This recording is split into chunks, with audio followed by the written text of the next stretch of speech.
नरेंद्र मोदी को किसी आदमी, किसी व्यक्ति, किसी पर कोई भरोसा नहीं है। अमित शाह पर भी कोई भरोसा नहीं है नरेंद्र मोदी को। नरेंद्र मोदी को एकमात्र ईवीएम पर भरोसा है और उनकी जो अंतर्राष्ट्रीय लॉबी जो ईवीएम हैकिंग करती है, करवाती है, ट्रैक करती है, उन पर भरोसा है और वही उनका ब्रह्मास्त्र है। अब इंडिया को अपने आप को खड़ा कर लेने के बाद सबसे पहले लड़ाई लड़नी होगी कि इस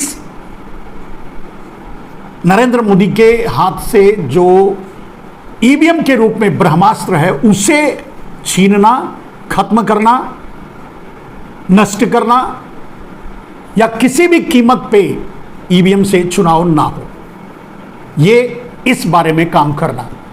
और ये कोशिश जैसे ही इंडिया करने लगेगी, नरेंद्र मोदी धीरे धीरे नंगा होकर के सामने आते जाएंगे। हो सकता है वो चुनाव ही टाल दें, हो सकता है इमरजेंसी डिक्लेयर कर दें भारत में। ये बहुत दिनों से मैं कह रहा हूं और यही होगा। इसके लिए पूरे देश को तैयार रहना होगा। लोकतंत्र को बचाने के लिए इतना आसान नहीं है, एक लंबी लड़ाई लड़नी पड़ेगी, क्योंकि एक अयोग्य आदमी के हाथ में सत्ता जा चुकी है। कोई योग्य आदमी होता तो वो सत्ता को ठोकर मार सकता है।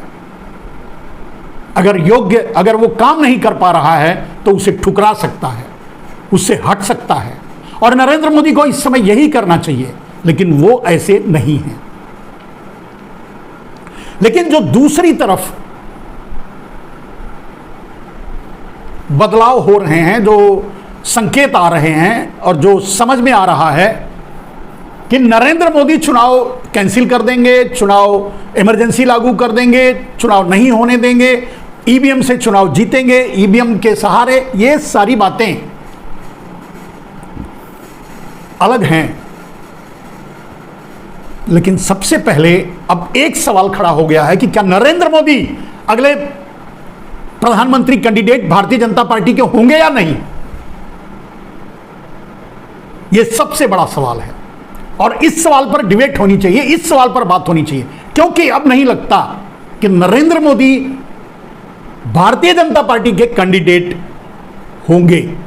हालांकि उन्होंने तो लाल किले से ही कह दिया कि मैं ही प्रधानमंत्री बनूंगा, अगली बार मैं ही यहां से भाषण दूंगा। वो अलग बात है, वो उनका जो कॉन्फिडेंस हिला था, वो अपने आप को तसल्ली दे रहे थे,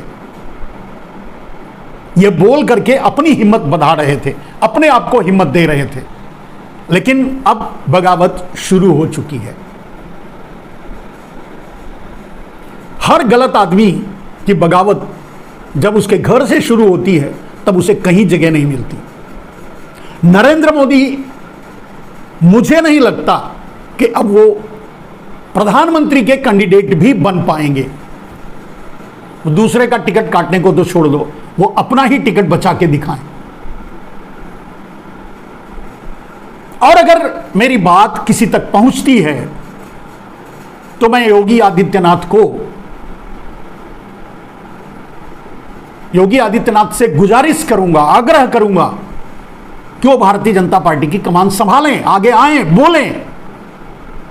और नितिन गडकरी मुंह न छुपाएं। जिस तरह से उन्होंने एक मीटिंग में मैंने देखा कि वो मुंह दूसरी तरफ घुमा लिए और उनके अभिवादन का उत्तर नहीं दिए। ये ना करें नितिन गडकरी, साहस दिखाएं और बोलें कि तुम गलत हो, कुर्सी छोड़ो। और ऐसे बहुत से लोग भारतीय जनता पार्टी में हैं जो बोलने की ताकत रखते हैं, लेकिन न जाने वो क्यों। तो ये सही समय है भारतीय जनता पार्टी को भी बचाने का। नरेंद्र मोदी प्रधानमंत्री नहीं बनेंगे, यह तय हो चुका है।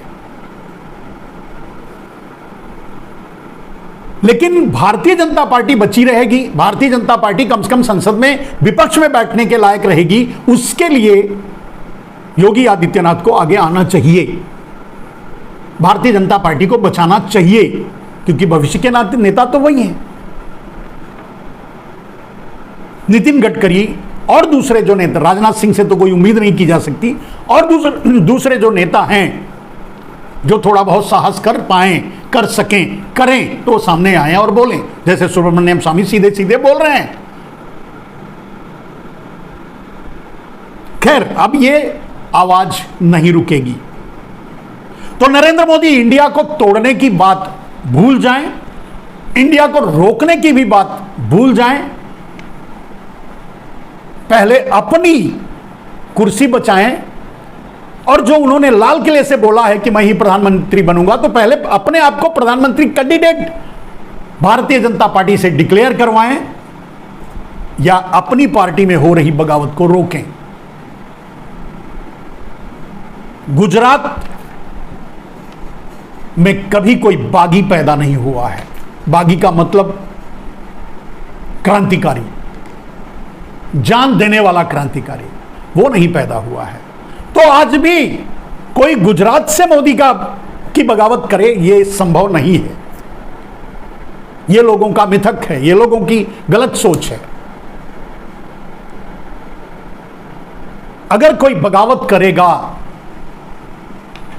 तो निश्चय ही, मैं जहां तक मेरा विश्वास है कि वो उत्तर भारत ही होगा। दक्षिण भारत में उनकी कोई जरूरत ही नहीं है, उनका कोई महत्व ही नहीं, उनकी कोई गणना ही नहीं है, तो यहां बगावत करना न करना तो कोई मतलब ही नहीं है।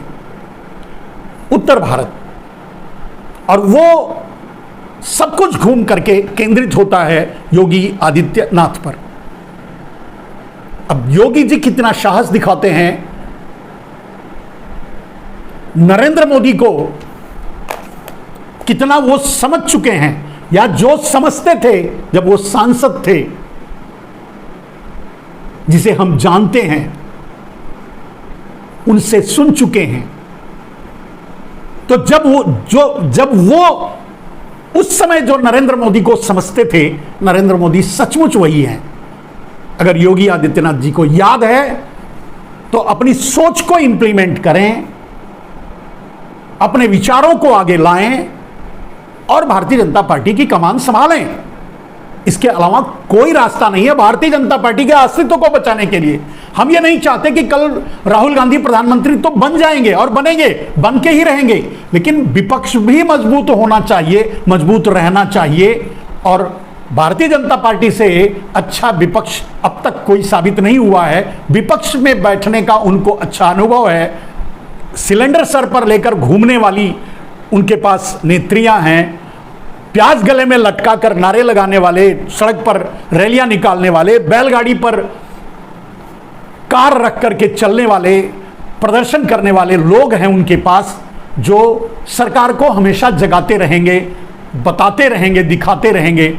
ऐसे विपक्ष की जरूरत है जिसका नेतृत्व अगर योगी आदित्यनाथ जी करें तो बेहतर होगा।